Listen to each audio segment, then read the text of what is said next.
Man, listen, man, we back again. TIM, what happened? Pieces of our family, man. It's the God. Melrose Mayor, what it do? What's happening, my brother? What's going on? That boy Melrose made it. Yeah, we gonna continue with the fellas want to continue with work ethic. We're gonna touch on a few points. I'm gonna turn it over to Tim, but they said they want to ask me some questions, so let's see what's cooking. Let's go. Yeah, ask everybody else question. We can't ask you. Man, so it's time for us to ask you some questions. Let's get it. Let's get it. Hey, Mr. DJ. So we started. We on? Yeah, we on, Kevs.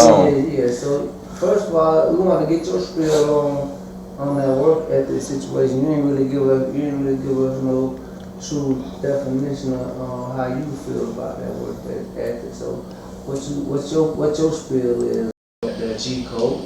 Well, work ethic, it's broken down into several traits. And like I touched on the last time, this is something that's developed. It's a process. You have to do this over and over again. You just don't wake up and have work ethic. Repetitive.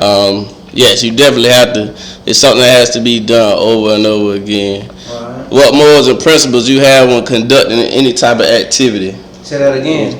What morals or principles that you have when conducting any type of activity? Morals and principles. Yes, sir. Okay. So what values do you behold when you conducting the activity? So first thing first, the first thing you got to have, the trait you got to have is attendance. You got to show up. Yeah, first and foremost. We can talk about anything you want to do. If you want to be a basketball player, football player, anything. Whether you going to school, whether you going to work in customer service, you got to show up. Now, we're going to stay on topic, but the NBA got this thing now. It's called load management. And we already agreed last time, Beloved said the work ethic is horrible now. I agree. So think about it. How can you develop your skills if you don't want to go to practice? You only want to show up to a game. I know you got a grandson that play football. You got a son that play football. Right. He got to practice every day. You got to show up. You got to show up to practice every day. That's work ethic. One thing I love my mother for is she made sure we went to school every day. That started the process. She made sure 9 times out of 10 I had perfect attendance. Back at the day, you damn near had to be dead not to show up to school. Yeah, that's very true. They ain't play that cookie stuff. So showing up is a start of your work ethic. You got to be there. Yeah, you got to be there. You got to be there mentally. You got to be there physically. That's the only way you're gonna get better. The next thing we talked about was appearance, because once you show up, they see you. Yep. You don't get a second chance to make a first impression. So, and we could go back to these sports. How you gonna be a basketball player and you playing in Crocs? In sports mode, you gotta put them in sports mode. Your appearance, you got to have on the right attire. How you gonna go to an interview in slides in the tank top? Right.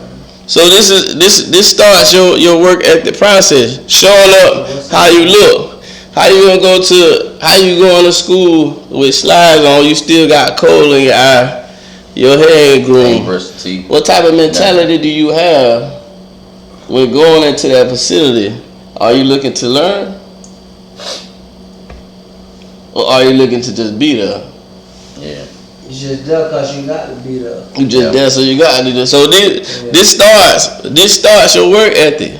Yep. So I said your attendance first. Right. Then I said your appearance. Diamond is what they do. Now, what type of attitudes you got, beloved? What type of attitudes you got? How many times you go to let's talk about a restaurant. Do they smile at you nowadays in the restaurant? Especially not around here. When you pull up to the drive-thru, you about to get your food, how many times they smile at you? Yeah, not really. If you walk in, they might ask you for your order, but they don't say, "Hey, how you doing? May I take your order?" Might take your order. May I take it? That's all. They said, "Duh." Yeah. Okay. If you want to let's go back to sports. If you want to be a athlete, are you coachable? When that coach get on to you, are you ready to quit? Yeah. Tim, when you training folks in boxing, how much they want to quit? when you giving them the feedback? They want to quit all day. That's all they want to do. You define who you are by being able to stand that fire. So your attitude, are you coachable? Are you willing to make the adjustments? Are you willing to take the criticism? Are you willing to take the feedback? This was going to define you. So then you got your character. If Tim my trainer, he say, I need you to throw 10 ones and 10 twos. Consecutive. When Tim turn his head, You say you finished. you gonna cheat yourself? In this generation, in this day and age, they will.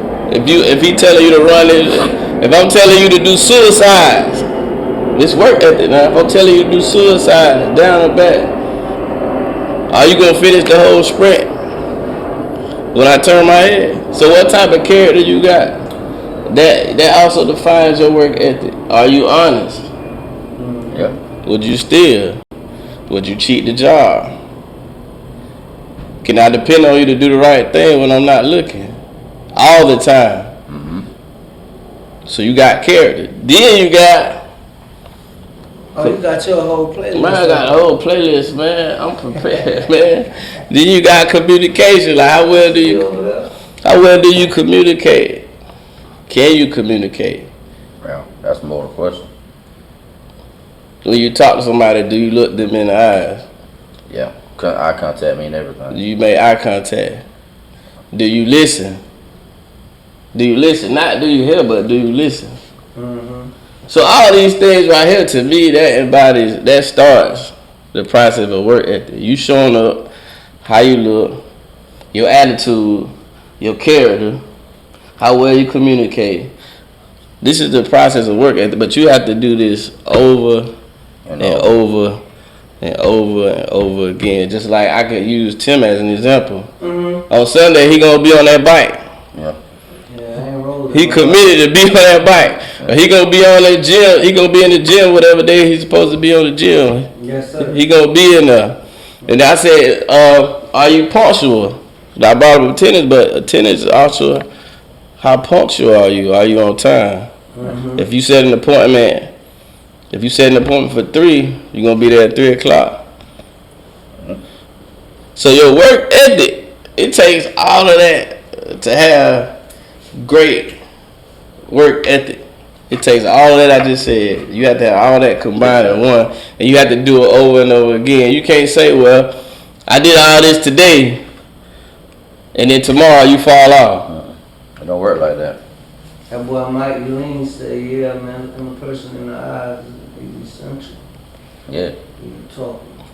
What about your organization? Say word. What about your organization skills when it comes to work ethic? Can you organize yourself? I know in school they used to tell us we used to have to outline a chapter. They used to have to dumb it down to make it easier. Don't work harder, work smarter. So we used to outline the chapters. And when you outline the chapters, you make sure you find those bold, italicized words in there. Because you know that meant it was important. It's the same thing in everyday life. You got to have structure in your life. You got to have that proper structure. Whether you trying to be in customer service, you know you got to smile every day. You know, there's a certain way you got to take somebody, or you got to do things in its proper order. But if you chaotic, you ain't going to have no good work ethic because you ain't got no organizational structure. Organizational structure. Big fat. So you ain't going to have no routine. So me, I'm like, I had to live my life. And me, I had to have some structure. Like I had to do this here. Then I know early in the morning I got to take the kids to school. I come back home, I might sleep. I know I might have to be up an hour and a half before work, shower, get dressed, get to work. As I'm going to work though, I'm already prepping my mind on what I need to do for the day. Because you're going to work. So when I get in there, I can get right to what I need to accomplish. So how many people doing that like right now? Like I say, when you go in a restaurant, they don't smile at you. Yeah.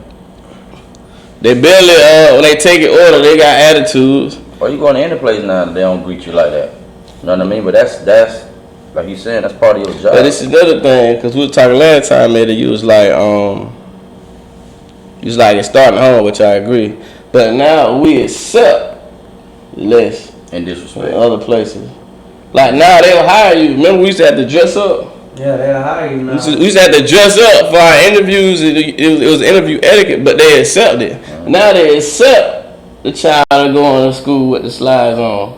To where before you couldn't wear slides. I ain't started wearing slides until I went to VSU. Yeah. That's like but you already don't show that you had the ability to make it through high school. You know what I'm saying? Already passed. That's But you need somebody to hold you accountable. Dion told he told his whole team, none of that. don't come my meeting with no phones, no slides. So anytime you allow something, what do you expect? Yeah. Now you got the cell phone in the school, which is another distraction. You could dress how you want to dress. So yeah, it's from home. But if we got these entities accepting this is what you're gonna get. Work ethic is gonna be watered down. Okay, and then you gotta think about it when you water down the work ethic of the youth, and what does that lead them to? It ain't no mistake. If they don't got no work ethic, then what that lead to? Without work ethic, it leads to anything you do is cheat. Which is why the new generation, that's why they're lazy. They're not as strong mentally. That's why, they so easy to quit anything that's hard. Like they want to take everything, they want something simple given to them. All that stuff go hand in hand though. And in the end, the system win in the long run. That's what the whole breakdown for the system to win. They definitely winning. Tim told me last night that he told, I think was it your nephew or your grandson? What? You said, if we start this workout now, I ain't gonna let you quit. No, that's my nephew. It's your nephew. Tell me what they do. But see, then you also said that I don't did it too. We also been a time or two. We probably said, well, you probably tell your child, if your heart ain't in it no more, I ain't gonna make you play. I ain't gonna make you finish. Right. See, we need them people that's gonna hold these kids accountable. I was just gonna say, and not only from leaving the house, but when I see you outside or when I see you in the schoolhouse. Why you came in here with those slides on? Why you ain't wash your face? Yeah, we gotta do it here, but even when they get anywhere, you see them walking out here, man, pull your pants up. We talk about that. Like, oh, you going to an interview. You ain't going to an interview with that on. Yeah. So if you had that constant reminder everywhere you went, the work ethic could be different. And I, you know what I'm saying, like, that's what I was saying, it started in the household though, like, you know what I'm saying, like, we were growing up, I remember, like, every morning before I went to school, my mom and dad checked me, like, they thought I was checking in, like, you thought I was in jail, like, they checking. She got your clothes laid out, come in, like, she gonna wake you up at a certain time, go brush your face, brush your teeth. Brush your face. You know what I mean, brush your teeth, wash your face, I said it wrong, but yeah, she gonna do all that. Then before you go out that door, I'm about to stand right in front of both of them. You know what I'm saying? Come here, let me see. They checking your book bag. You know what I'm saying? Like, cause at the end of the day, that's the parent's job to do that. You know what I'm saying? Nowadays they'll say, well, What's up? I don't want to be in my kid's business like that. You know what I'm saying? Look here, my son in my business. Until they don't know take care of himself, everything he do my business.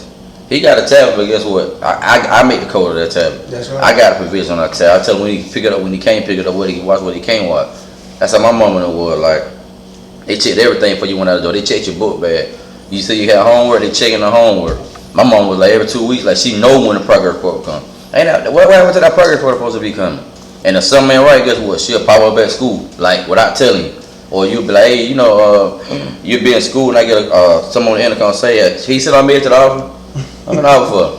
Her and the principal got a meeting though. See what I'm saying? Cause she ain't got a progress report in 2 weeks. Like parents they ain't on these things. They get their kids too much freedom.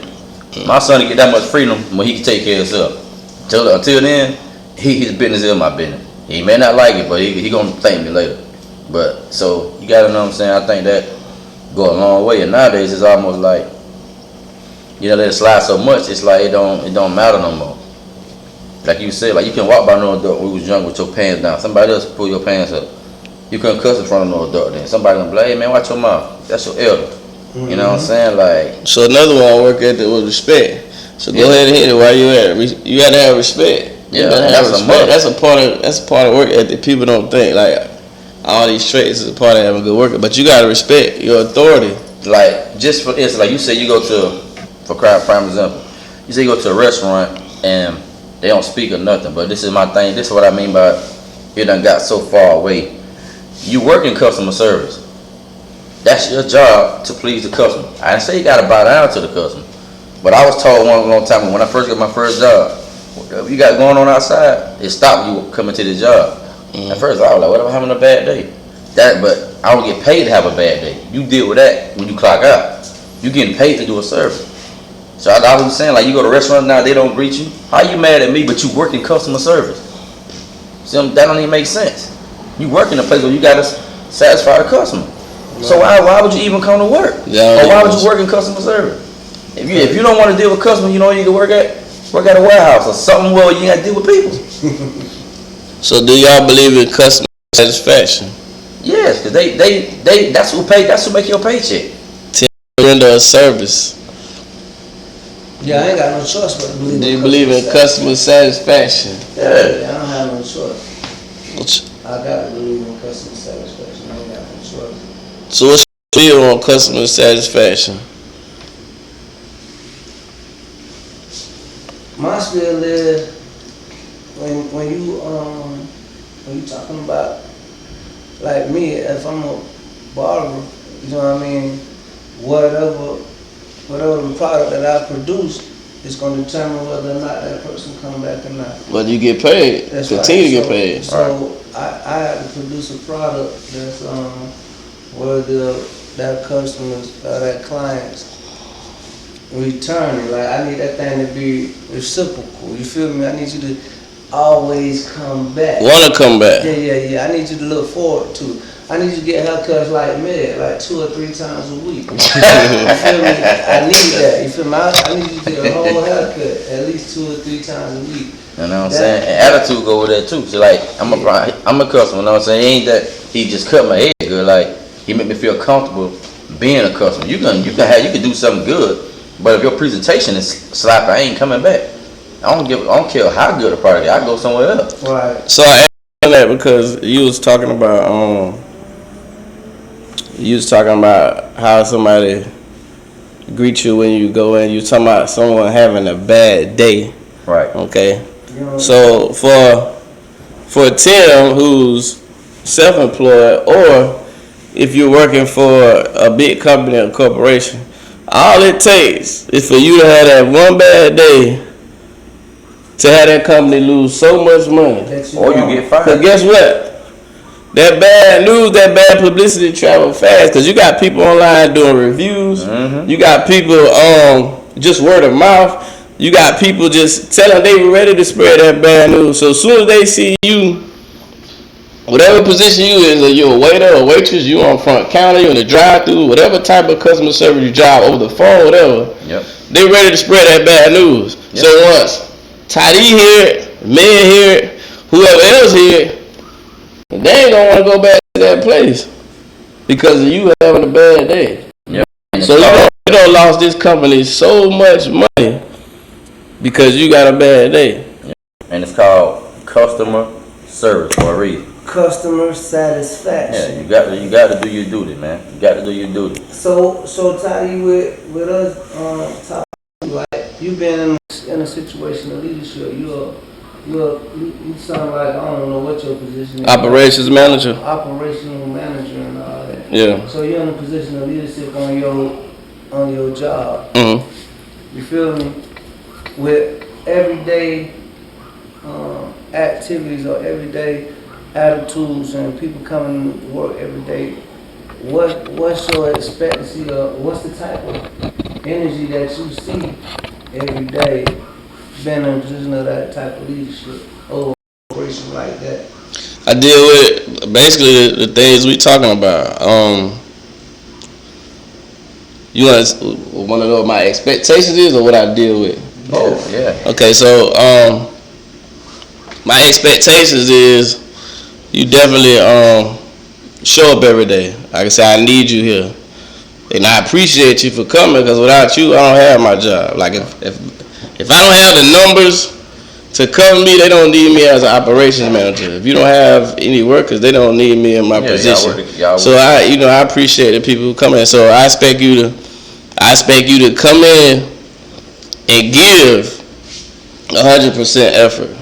I expect you to be respected, and I expect you to be respectful, because everybody gotta learn. So with me in my position, I'm constantly training and I'm constantly coaching. I got supervisors under me, and then I got people under my supervisor.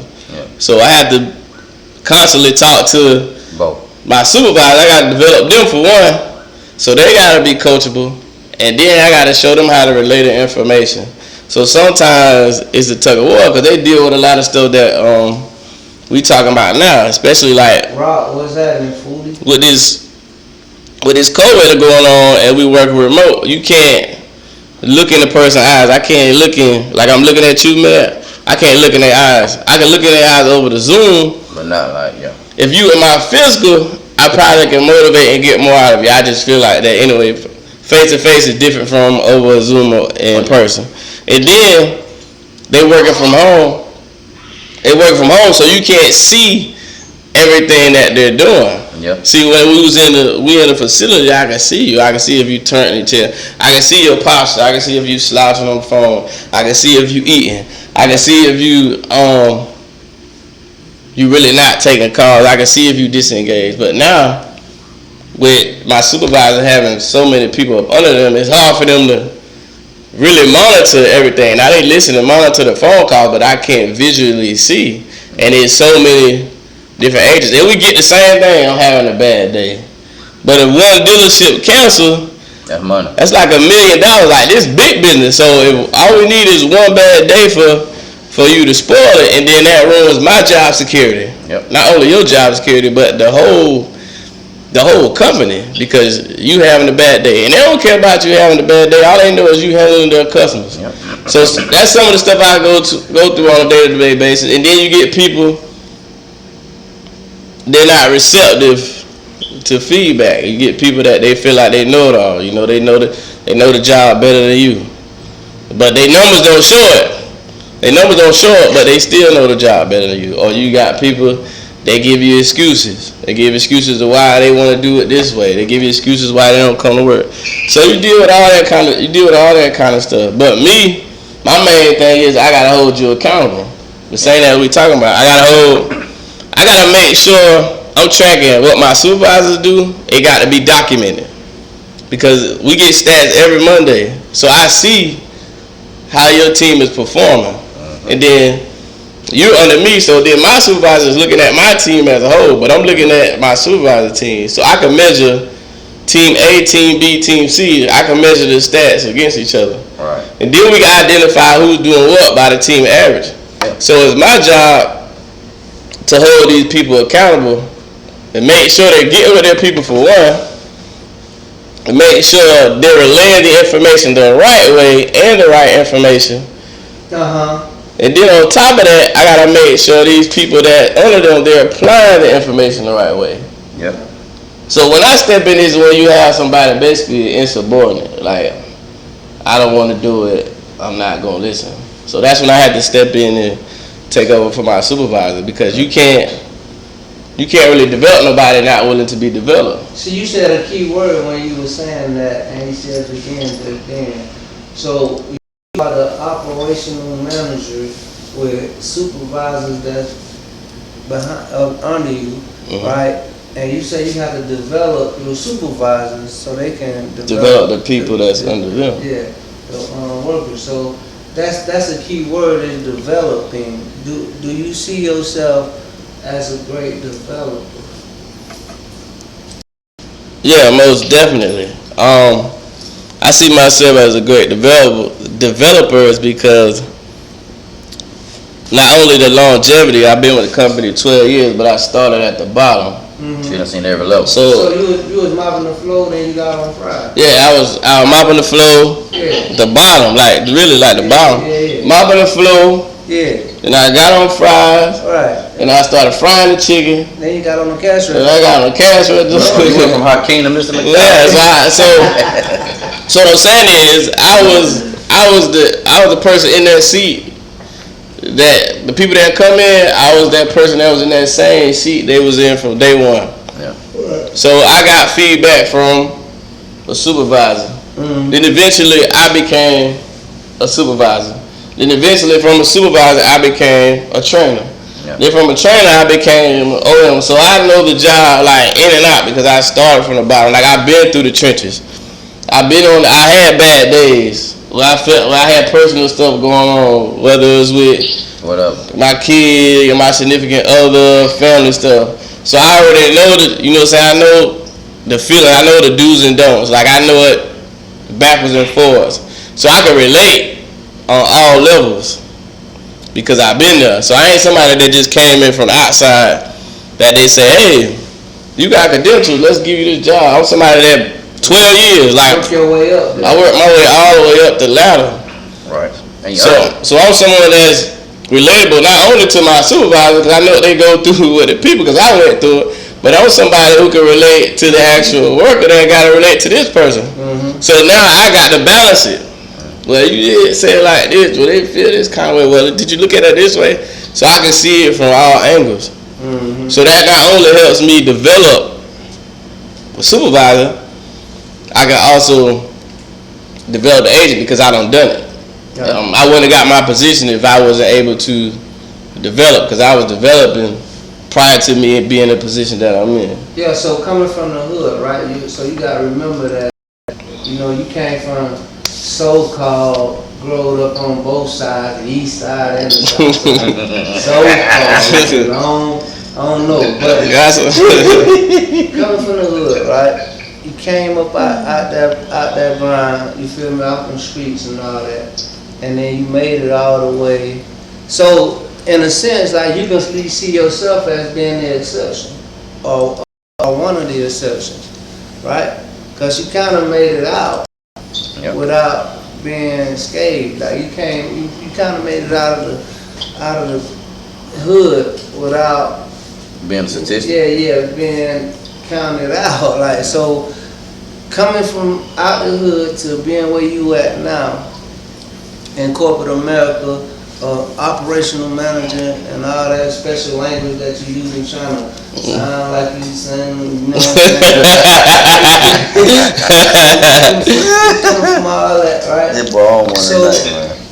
So, what would you say to somebody that's, you know what I'm saying, coming up behind you or trying to fit or needing somebody like you to talk to? And what do you say to that person?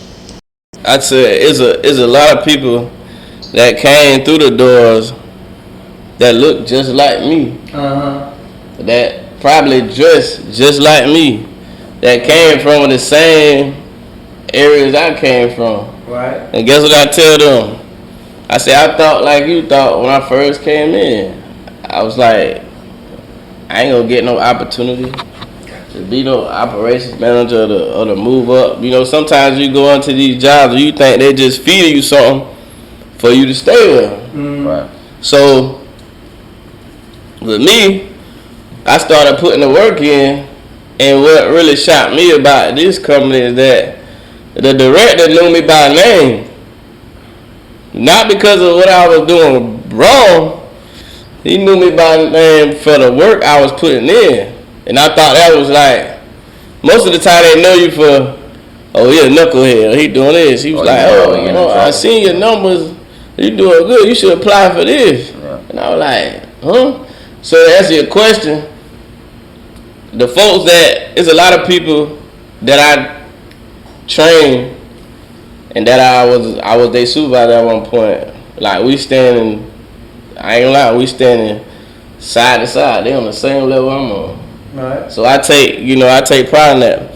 But for the people that look like me, I told them the same thing. Some of the ones who applied, they moved on. A lot of them went to school, they moved on to do better things. They took heed to what I said. And they was like, well damn, I ain't ever believe that. And then with me, really what get a lot of people is they say I look young in the face. But I ain't really that young, but they say I look young in the face. So a lot of guys that come in, and say they in college, they be shocked. It was like, what did you do to get in the position? So they're more than happy to take the feedback that I gave them. And there's a couple of people that reached out to me. It was like, I finally listened to what you said, and I see exactly what you go through. One of the guys, he got a manager position. He was a knucklehead. You might know him. I'm gonna say his name on here. You remember Eric Lyles? Yeah. He moved out of town. He started being a manager for City Trends. Yeah. This man called me and he said, Tyson, I apologize for the knucklehead I was. He said, now I see what you go through. Now I see why you told me I had to be on time and smile. Cause but he has some trust words. You know how he is. Yeah. So he called me. So I laughed about it. But you just gotta believe that you could do what you want to do. You just gotta be. I was just a part of the right company that wasn't. I say it takes the company that you work for also to be able to get the opportunity, because sometimes ain't nowhere you really can go. Yeah, but I'm saying you got to be talking to that 18-year-old that just about graduated from high school and looking forward to having a career outside of the norm for us. That especially coming out the projects or so-called, you say you from the east side. I live on the east side. The expectation for us, for the majority of us, is the minimum, right? So for you to be coming up in a situation and to make it out and do the things that you was doing, what do you say to that knucklehead? Because the stuff that you were saying, I don't know if you say the same thing to the guy that you was just talking about, that you would say to, somebody like one of my brothers, you feel me, who's straight street, or they ain't even got no understanding of that kind of language that you're saying, but you may see some potential in that individual. So how do you grab that guy? Like, you ain't talking about them special ones. You got to be willing to transition.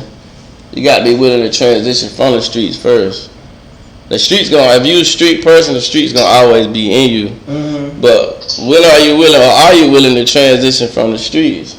Because once you go into that corporate world, I want you to keep that same street hustle mentality. You gotta leave the area. You got an advantage. You got an advantage, but you got to change. Yeah. Like, you can't dress street. Like, I dress urban. Yeah.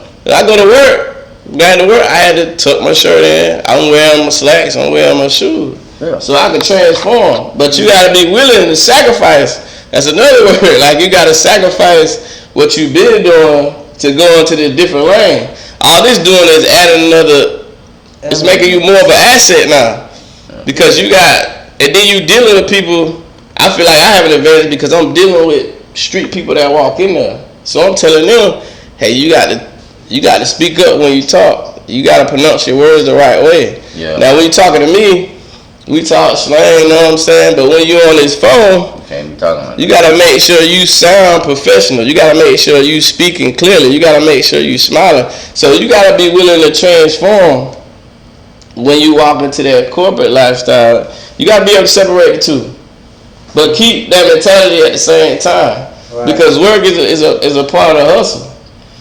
So you got to be able to get in there, and you got to manipulate them people you're on the phone with. You got to manipulate how you gonna make your sales, because it's sales. So it's a part of you trying to get somebody to see things your way. So if you got somebody, like you say, your brother, if he's street, if he is a salesperson, if he can sell something, he can sell anything. Whether corporate, you can use that same street knowledge in the corporate world if you use it the right way. It ain't no different. You just gotta apply yourself. Yeah, it's just adjusting it. I had to learn that too when you first get a job. Like, you have to learn how to adjust. Like, I think the most problem with people coming from like a urban area, like where we grew up at, I think most people feel like when they say, "Oh man, I ain't changing, man, because I gotta keep it real." You know what I'm saying? The question ain't about changing; it's how you change. Mm-hmm. Like, I'm gonna tell you something. My brother gave me the best advice I could have ever got, and I was talk, George. You know what I'm saying? My brother. Shout out to my brother. I gave me the best advice one time. And when he first gave me the, I think I had got a job right out of college. I had got a job at Steak and Shake. Now keep in mind, you know, like when you 19, 20, that's just a job. But no, so he was like up there at the job. But at the time, he was like, I think I want to go home early all week. Like I just didn't. I was there, but I wasn't there. And he put me to the side. He was like, so what did you say? So what did you do? What you up here for? He said, let me tell you. So he said, it's never the job you got. It's what you make of the job. And at the time, I was like, it's just a restaurant job. But I didn't get what he was saying. What he was saying was, you can make the best of any situation. It don't matter where you work. Like you got to take that hustle with you no matter where you go. Mm-hmm. So then he was like, okay, like you already here, so you're gonna sell minimum because you already here when you know you can do more, but because it's a job, like you might not work in it. So he was like, really, it's never the job you at. It's what you apply to the job. That's why I was saying we were talking about Sunday veg back. You know what I'm saying? It's people that work in. I ain't gonna say I got a homeboy right now. Work at Walmart. You might walk past him and think he's just stocking shelves. You know what I'm saying? I know for a fact, man, got over 300K, easy. You know what I'm saying? You know, but if I said how much you make out of Walmart, you would think be like, huh? But you would see him at work, like, what's up, bro? Somebody we both, you would think he making nothing. Mm-hmm. But I get it, he made the best of his job. And I know people that got all kind of degrees and all kind of stuff. He make 100,000 more than them. You know what I'm saying? So, but I get it's not about what you do, it's really how you do it. So when my brother told me that, it stuck with me ever since. That's why, you know what I'm saying, like, it's not about not changing from the street. You gotta know what to bring with you and what to leave. That's the problem most people from the hood don't understand. They feel like, I ain't changing, I ain't finna be Hollywood. Nobody say you had to be Hollywood, it's about elevating. I can't talk to a customer the same way I'm gonna talk to you. Mm-hmm. I know you, we from the same area. I can talk to you like, what's up, bro, what's happening, fool? Like, I can say that. I can't be at work talking to nobody, somebody, you know what I'm saying, what's up, bro, for sure, you know what I mean? Like, it's a time and a place for that. Everything gotta, you know what I'm saying? But just like at work, you know what I'm saying, corporate people know me as Mr. Watch. They know me in a different light. In the hood, they know me as Med. They don't know Med at work, but they supposed to. Cause I don't bring that to the job. That stay where it's supposed to stay. They don't supposed to stay there. Do they know Melrose? No, nobody know, man. Go ahead over. See, that's it. You see what it is? You said I started asking you, you said keeping it real. I started to say, what's keeping it real? But see, we think keeping it real is meaning I'm gonna stay the same no matter what. See what I'm saying? If you don't change, you already done failed. You know, a long time ago. That's why you ever notice people that elevate, the people that do believe in elevate, the people that don't elevate always say you acting funny. Mm-hmm. But everything in life changes, bro. It's either you gonna increase or you gonna decrease. You know what I'm saying? You was once a baby. I don't see none of us up here in Pampa right now. Nobody saying gaga, like nothing don't stay the same. What we ain't saying on what? We ain't saying gaga Google none of that. You feel me? Like so, like, but you gotta learn to understand how you change. That's why you have to be willing, cause they attach a stigma to working in a restaurant. Mm-hmm. Like even with high school kids, like what else are you gonna work at? Right. You only can work 4 to 5 hours, cause you got to get home to get your sleep, and if you're doing your homework, you do what you're supposed to do. You have to work those restaurant hours. You're not finna go work at no Lowe's or no Home Depot or no warehouse. You're not finna work there. So now while you in school, if you want to start earning, like you said last time, you want to start earning some money, you're going to go to that restaurant. But now we got kids, and Tim, you can witness this. Mm-hmm. Kids say they in high school, 10th grade, 11th grade. I don't work at no restaurant. Right. Where you going to work? Like what? That's what I mean. Like they think everything come easy, and that's what I mean by like nothing on. First of all, ain't nothing, anything come to you worth for you know the rest. No, I don't know. Say I ain't worth for darn. I ain't gonna say the other word. You know what I'm saying? But you gotta start somewhere. You know what I'm saying? Like, and that's what these kids gotta understand. Like, just because you start somewhere, I mean that's where you gonna be the rest of your life. You gotta understand where you at momentarily and where you going. Like, people ask me that all the time. Like, how do you feel? Even though I feel like I'm doing good in my life, but I ain't where I want to be, but I ain't where I used to be neither. Mm-hmm. You see what I'm saying? But I'm still, okay, I'm thankful for where I'm at. But while I'm where I'm at, I'm making the best of where I'm at. But I ain't never forgot my goal is to keep going. I'm going to keep going until I can't go no more. That's the goal. You got to keep elevating. You're supposed to get better. Every job I had since I was 16, about 18, every job, it got better and better. I started out at Atlanta, Stay Shape. Then I went to a McDonald's. Then I went to a Lowe's. Then I went to a Home Depot. Then I went to Walmart Distribution. Then I went to the post office. You know what I'm saying? Like every job though, it go up. You know, but you gotta start somewhere though. But these kids, they just want something to happen overnight. It ain't nothing gonna fall in your lap. You know, so that's why I said, and the most they gotta teach our kids is learn how to talk. Pride is always the downfall. Like he was saying to the boy, like, I won't work at no McDonald's. I don't got that kind of pride. You know, so even if let's say I get to this mountaintop and I fall down, I got to start over. Sometimes you may have to start over. There's nothing wrong. Sometimes it's better to start over because you can see where you went wrong at. You know what I'm saying? But like in our culture, we believe that if you get to a certain level, oh, I ain't starting over. I fell off. No, you can't cheat the ground. Look, if you fell off, then how do you learn from your mistake? Except for starting over. If you lost, if I'm competing with this man and I lost against him, I need to go back and review the game tape at some point. Yeah, See what I'm saying? See what I'm saying? Like you feel me? You know what I'm saying? Like you gotta learn somewhere. So our kids gotta teach them to go through the ropes. Like I feel like losing and pain is a part of the process. You can't get to success without going through pain and without losing. It's no way around it. Yeah. You know what I'm saying? I don't look at losses a bad way. Every loss I ever took made me better because I always took it as consideration of it's building character. What you got on that, Rock? I know you look like you want to say something, boy. Shit, Rock, don't get on here with that foolishness now. Come on with that plan. That's a huge thing. Man, we don't like to, we don't like to admit when we need help, or we don't like to admit when, a situation ain't like I wanted to be right now. But I understand. Like I'm in a certain place, and that's one thing I had to deal with. I had to learn to put my pride down and say, hey man, I need some help, or hey man, teach me this. You know what I'm saying? So, and when I figured out that I could put that to the side and go to somebody and say, hey man, help me out and learn something, then that's when my life started to get better. And just like you say, you know what I'm saying, starting at that bottom or starting off, you know what I'm saying, we start over from, you know what I'm saying, after taking a loss.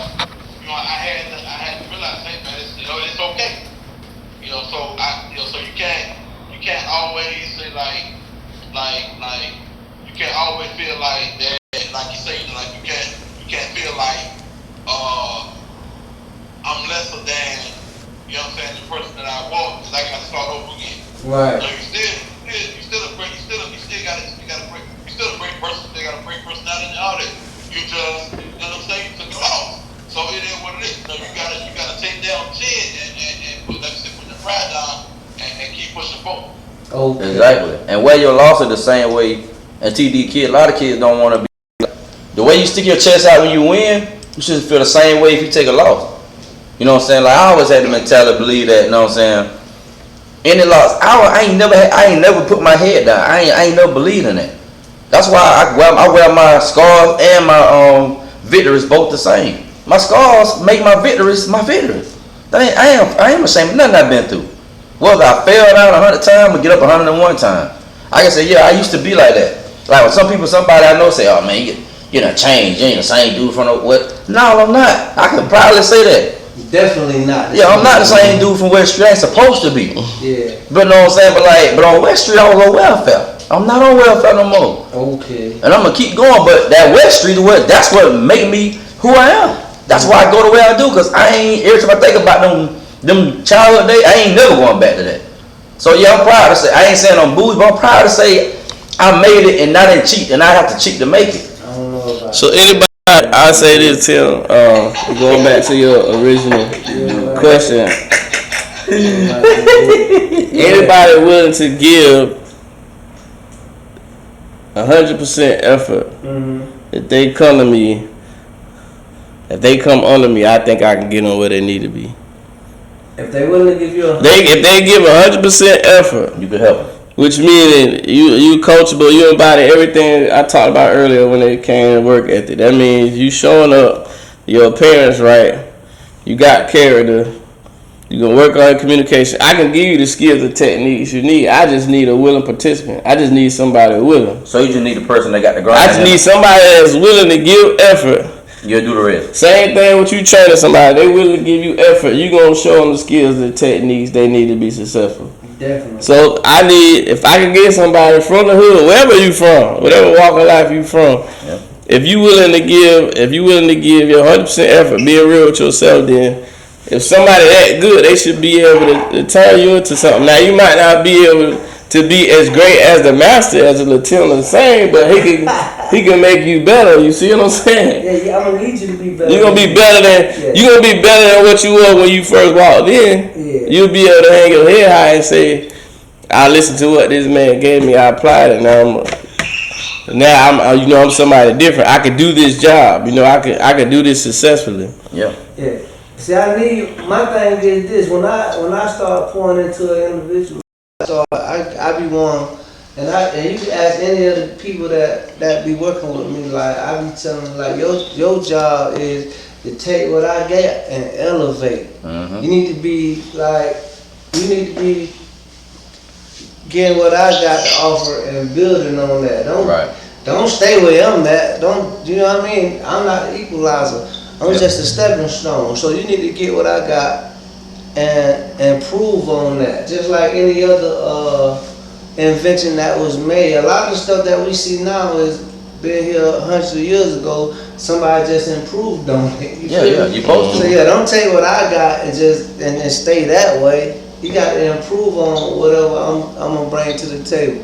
So when you come to the gym with me and we doing what we do, my main key is, like Ty said earlier, is developing. I want to develop the individual. So we're gonna be a lot of repetition. It's gonna be a lot of doing the same thing over and over and over. That's how you develop that skill. Yeah. If you ain't got time, if you get bored with the repetition, then you'll never be able to master that particular skill. So if you can't master this, ain't no use to me taking you to the next level. And that shows your work ethic. Yeah. How hard are you willing to go?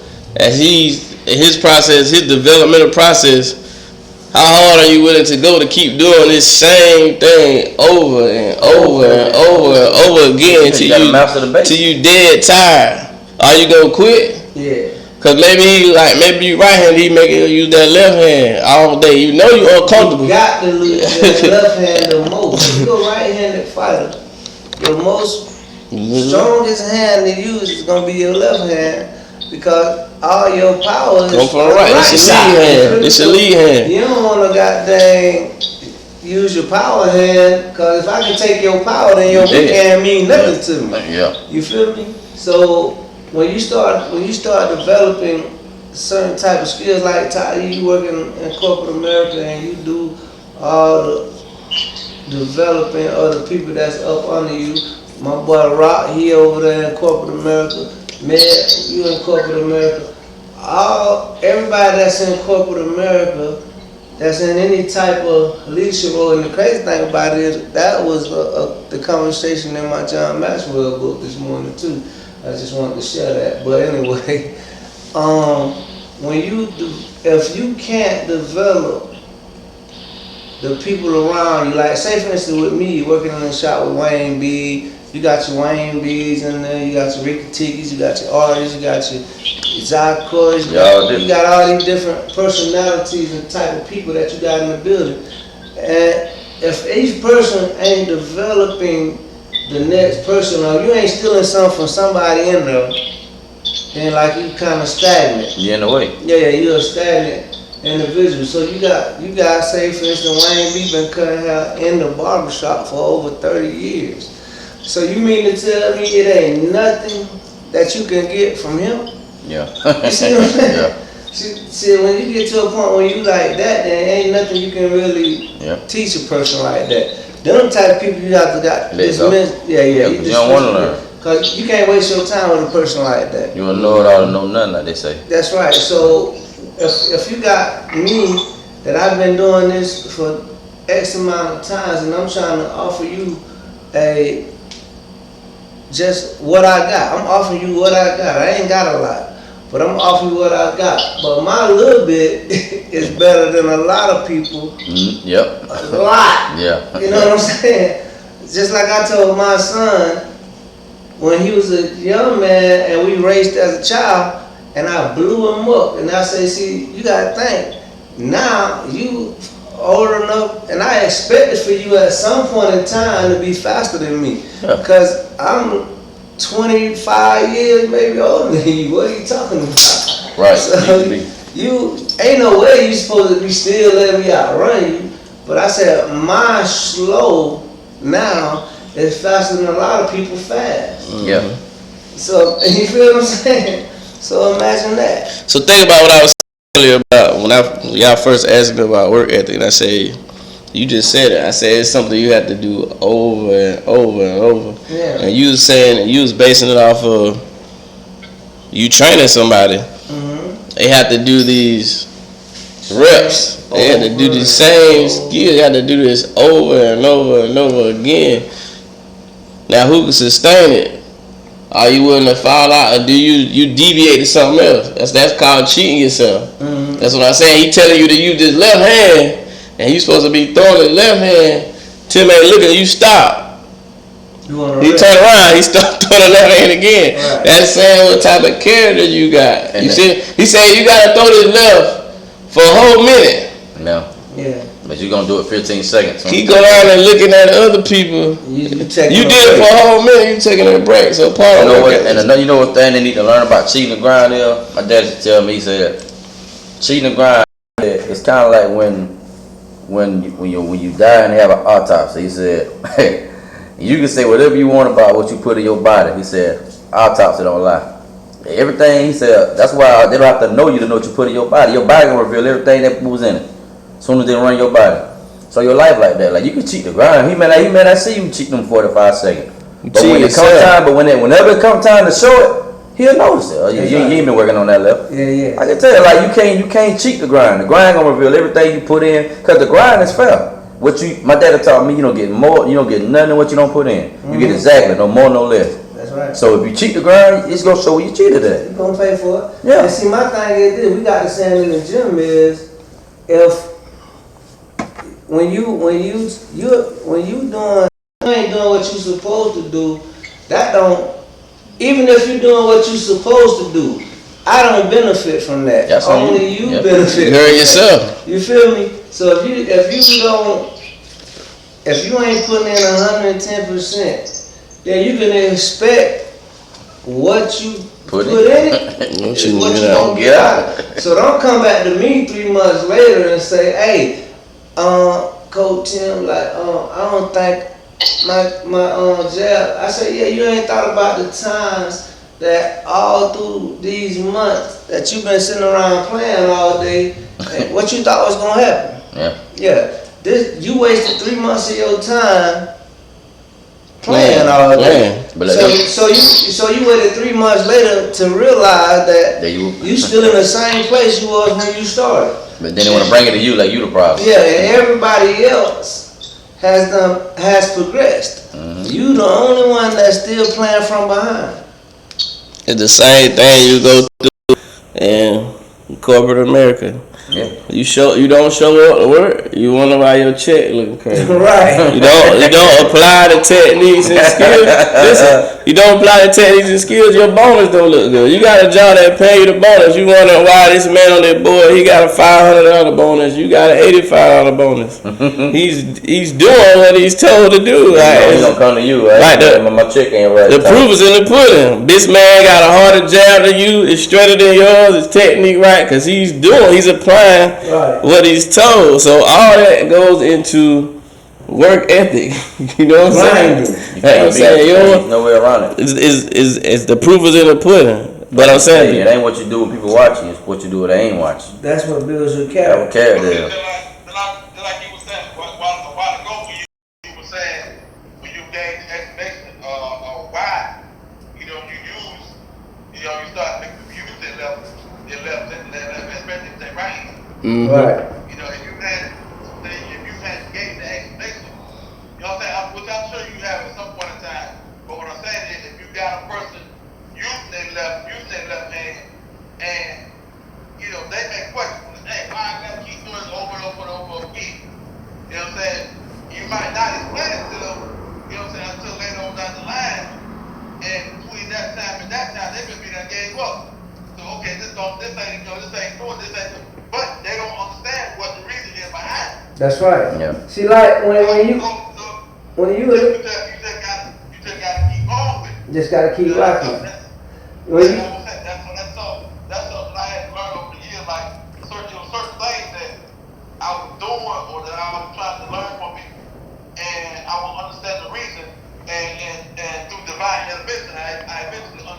divine okay, this is intervention. why I need to do this. This is why I need to keep putting in that work.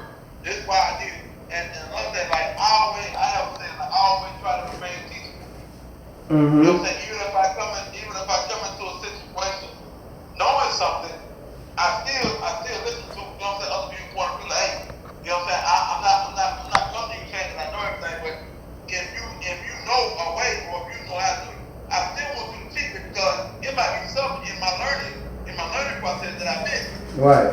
Yep. So I still want you to teach me, you know what I'm saying, what's going on, what the business is right now. You said my full rock.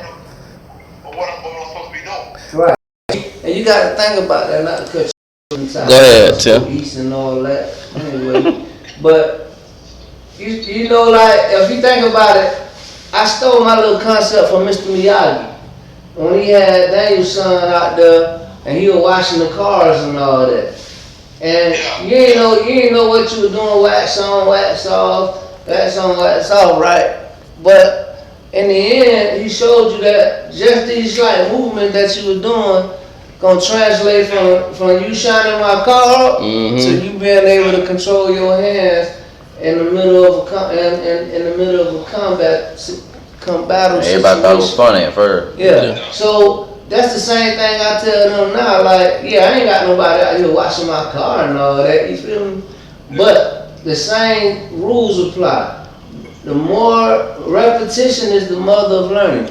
The more you do something, the more you become proficient in it. The more you whatever it is to do, the more Toddy practice, developing his supervisor, the better product he gonna produce, right? You can tell the type of tree you got by the fruit that it bear, right? So you'll know who coming from what once they come into your system. Like, so when people come, like me, I graduated from barbering school in Wiregrass, right? And when we went to the state board to take my license, when I went to go take my practical for my license, it was 4 of us that went to school with me, and it was about 7 of us in the classroom in the building all together. There were 4 of my classmates, because all of us went together, and then there were 3 other cats from other places. And when we got done taking our practical, we was the last ones in the building, right? And the proctor said, hey, y'all 4 right here, what school y'all went to? We said Wiregrass. Cause when you go take that practical, you can't have nothing that says Wiregrass on. You can't have no Nikes shirt, none of that. So you gotta have plain everything. Your bag got to be plain. So he said, what school y'all went to? We said, we all went to Wiregrass. He said, I expected that y'all to say that because y'all always be prepared. So shout out to Wiregrass instructors, Randy, Mr. Wayne, Nick, all these cats that's out there teaching, Miss Sharp, Miss Tab. Shout out to all those instructors that helped us make it through those classes. Cause now when we go to the state, they saying, yeah, we kind of figured y'all from Wiregrass, cause y'all be over prepared. Like y'all gonna be fumbling around. Y'all know exactly what to do. While these other cats in here Playing. They was jacked up. They ain't had no clue. Like the dude was at my table. We got a table like this, and it's split down the middle with the little plug. What they call the little plug with all the plugs in it. The little screw. Adapter. Yeah. So that's what split the table between me and him. But both of us got to use that same script. But his stuff on that side, my stuff on this side. But he got dirty brushes and his mannequin already done been cut. So I'm like trying to move my stuff over here because I don't want him to contaminate my station. You feel me? Because they clearly tells you that you can't come in state board with a used hairbrush. Yeah. Because it's already got hair in it. So that means it's already contaminated. Yep. You already failed. Yeah, so you walked in the door. So you walk in the door with 100. It's your job to leave out of there with 100. You know what I'm saying? I don't know nobody that left out there with 100, but I left out with an 88. Yeah. You feel me? So we left out, my crew, all of us left out in the 80th percentile. These other cats right here, all of them failed. The dude that was beside me, I asked him where he was from when we got outside. He said he came from Augusta Tech. I said, boy, they must ain't teaching y'all Nathaniel over there.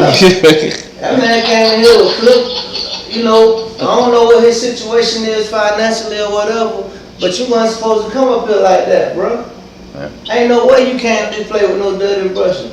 But that's the thing, like they taught us at Wiregrass over and over. You did the same thing, like, oh boy, I'm tired of doing it. But every day you got to pack that bag, unpack that bag, pack that bag, unpack that bag. So when you got to stay bored, your bag was packed just how you needed it. It's in your mind, it's in your subconscious. It just come out. You feel me?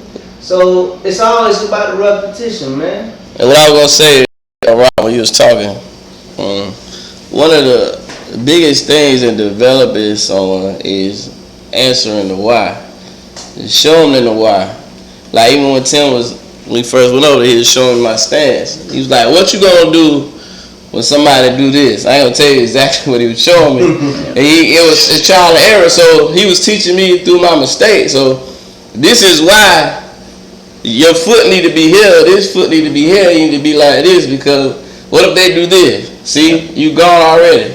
So showing them the why behind something, that's one of the main things that's gonna really make somebody believe you. And then once they see it work, like all that work they put in, like he said with Mr. Miyagi with the wax on. Once he seen that it worked, he was like, damn, I want to start waxing again. You see what I'm saying? Yeah. So the why behind what you doing, because if you got somebody in there feeling like they doing this over and over for nothing, and what you do have people that probably showing people stuff wrong, they ain't showing them why, they just saying do this and do this, and there's no results behind it, then the people that showing people the wrong way. Right. But it's always important, if somebody tell you anything, they should be explaining to you why. You can't tell me to do something, and don't give me no. They don't tell me why I need to do it. But I want to go back to what we were saying, like, you know, you can get bad advice too. Yeah. A lot of people do it all the time. Everybody ain't qualified. And we from the beginning, I think that was the very first show we had. I said you got to be qualified for me to listen to you. That's like me trying to be a pilot. I'm not gonna listen to a truck driver if I want to be a pilot. Right. I'm going to flight school. I'm not going to nobody who drive down 75. You know what I'm saying? So like, yeah, you got to be qualified to give me advice. That's not cocky. That's just common sense. I want to know about boxing. I'm gonna talk to Tim. Okay. I ain't talking to nobody who work at corporate America. Yeah, or you know, like I ain't doing that. Yeah. You know what I mean? That's just common sense. Yeah, you gonna get knocked out. You feel me? I ain't going to Burger King trying to order no pizza. I go to pizza if I want a pizza. I go to Burger King and get a burger. Right. You know, so yeah, bad advice can be wrong too. So be careful who you take advice from. Make sure that they certified for whatever they telling you. That's another thing that you need to learn. Before you take advice from anybody, make sure that advice is official. You know, that's what made me, you know, be so wise and listen. I listen to anybody. I'm only gonna follow results. You know what I'm saying? When I was younger, a lot of other dudes told me stuff. If I know you want for that go one eye. I'm not listening to that. Give me the guy that's official for what he just told me. Yeah. And I'm gonna do my background check on it. Okay. My due diligence anyway. Yeah, you feel me? Like you gonna tell me how to fight, but you can't fight. That ain't gonna work. Yeah. I did my background check on Tim. You know, people. Yeah, I listen to him because he can actually fight. Not somebody getting black eyed every week. I'm not listening to that guy. I ain't trying to join the black eye group. You feel me? Stay away. You got a lot of heart, but you can't thump. I don't want to listen to that dude. I'm gonna go to the person with thump. Yeah. It makes sense. It makes a lot of sense. Yeah, you feel me? So like, bad advice is out there too. But everything that was said, especially what Tim came with, all that goes into work ethic. Right. The routine, doing stuff over and over, the grind. You got to be willing to listen. You got to be able to take that criticism. You got to have the right attitude, and you got to show up. Yeah, you got to want it. I mean, you got to show up. You can't develop you if you're never there. That's just crazy. That's impossible. That's crazy. How I'm gonna develop you? You don't show up. You show up once a week. What you expect? You gonna have a once a week job if you show up once a week. Like, you gonna get punched in your mouth. If you show up one day out of a whole week and your check small, like, what you complaining for? Yeah. Like, those are the results. You know what I'm saying? So, yeah. all that. You also have to be willing to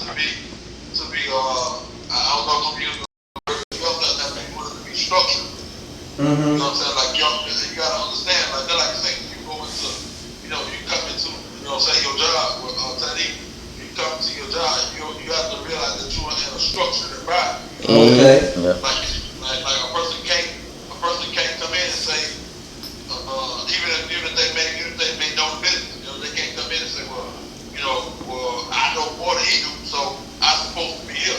You know what I'm saying? It's like I'm saying, like you gotta be willing to be teachable, no matter how much you know about the job or what you think you know. Mm-hmm. You know what I'm saying? You can still be willing to learn. Yeah. You know, one of the things that surprised me, I've been a couple places, and one of the things that surprised me, like I've been around some guys who, you know, I guess outside world considered to be gangsters or whatever. You know, so these guys, when they get together, they have meetings. You know, and they meetings are structured.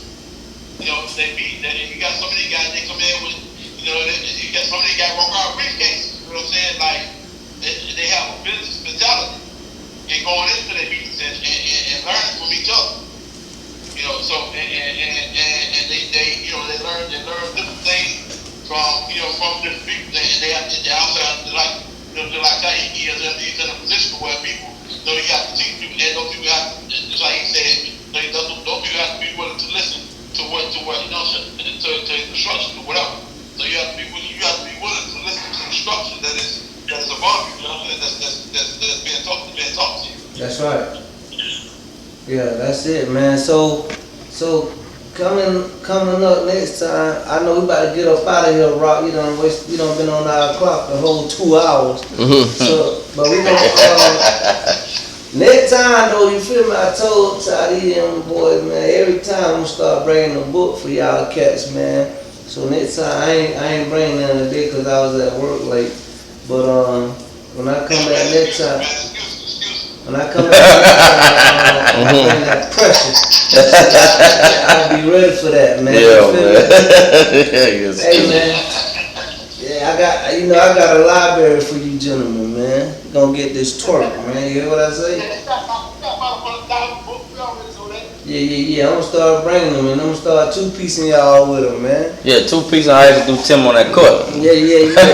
I don't know. At the Rockin', hey, big home owner, why you coming out here trying to guard me, man? Stay on back there, man.